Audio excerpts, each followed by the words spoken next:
Mush, I was analyzing the activity that you humans call surfing. And I understand the physics, lift, velocity, fluid dynamics. But why do people want to do it? Well, Cilo, it's not just about how it works. It's also about why it feels so good. Surfing started hundreds of years ago in Polynesia, especially in Hawaii. It wasn't just fun, it was a tradition, a way of connecting with the ocean.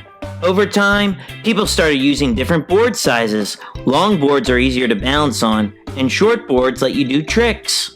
So it's not just with plank gliding? It's a cultural art form powered by emotional physics?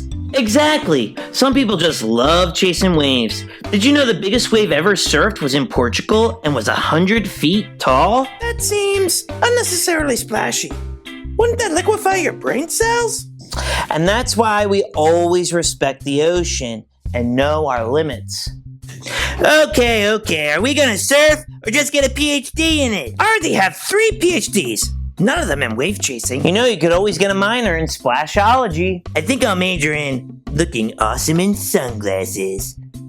That's not accredited. But it is a popular online course. Then I'm graduating with honors.